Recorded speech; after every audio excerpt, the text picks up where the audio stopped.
we think we know all the hallmarks of a good Green Arrow story. And so they'll all be here, but maybe not in the places you're expecting them.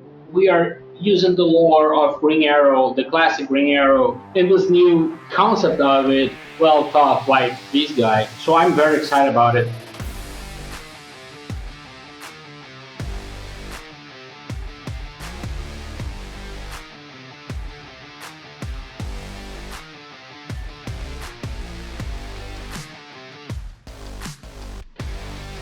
Hey, I'm Pornsak Pichetshote. I'm the writer of Absolute Green Arrow. Hello everybody, my name is Rafael Albuquerque. I'm the artist of Absolute Green Arrow that is available in your favorite comic shop right now.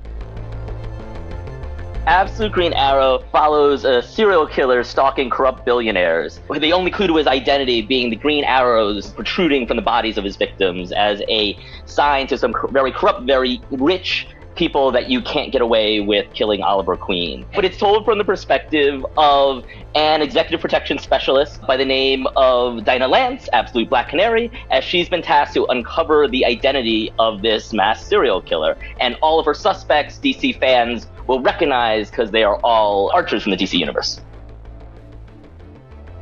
We both knew that it would be a horror story, but finding out what kind of story we would tell, and we decided to go for a slasher. So you need the dread, you need the tone and the mood and the scares, but because it's Green Arrow, it needs to be kinetic. I find Dinah very relatable, and I don't want to spoil too much of sort of like where she's at and all that kind of stuff, but I think she's dealing with stuff that is very relatable. She is working a job that she doesn't necessarily want to work. I think she's very interesting as a character and emotionally very interesting as well. Dinah comes into the story where the audience comes into the story of just kind of like, this new killer is terrifying, but to what degree does this very corrupt world need something like this? And as she goes through that process, that is also what the book is about. So you don't have to go very far to have the story be very character focused and yet still be faithful to a horror thriller in kind of the same way as any slasher movie. The Absolute universe is so different from the DC universe.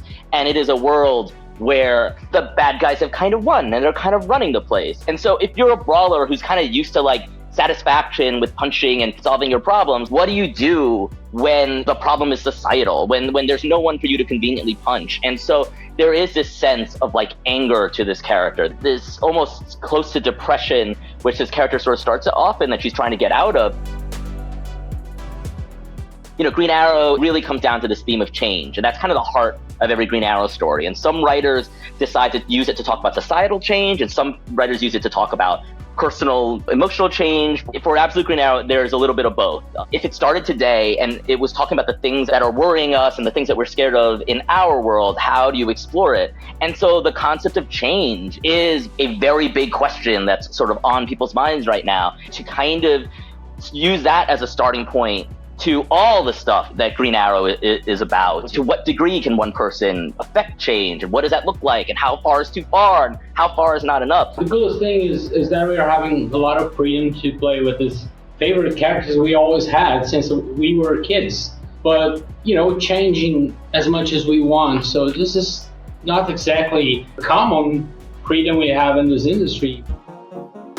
It took us a while to get to the final look of the Green Arrow, and also Dinah. We wanted something that was about terrifying the targets, right? The enemies of our main character. So we ended finding inspiration on demons from many cultures. I really had a lot of fun designing the new Dinah. We wanted her to be a badass girl who had like this military bodyguard vest. At some point, we were talking about tone, and I texted horror, and I texted Giallo, and I just see a big heart that he put around Giallo, and that's been our like guiding post ever since.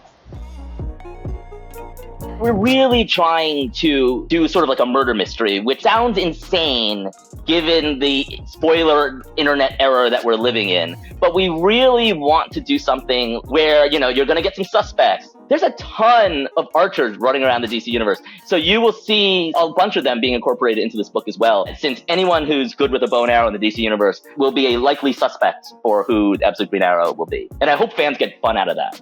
For new readers who don't know anything about Green Arrow before, I think it's going to be a really, really interesting horror story. So I know part of the fun for me about writing the mystery is that if you've never read a DC comic, you've never read a Green Arrow comic in your life, hopefully you have a good mystery, a good horror thriller to sort of follow here. But if you know the lore very well, you will find clues, but also red herrings in terms of the mystery of who Absolute Green Arrow is. So hopefully, whether you are a dyed-in-the-wool Green Arrow fan or someone completely new, you will get a fun, mysterious experience. The real secret on like how do you make a comic that everybody wants to read is you have Rafa draw and design the characters. Like that is the actual secret to getting people to read comics. Oh, stop!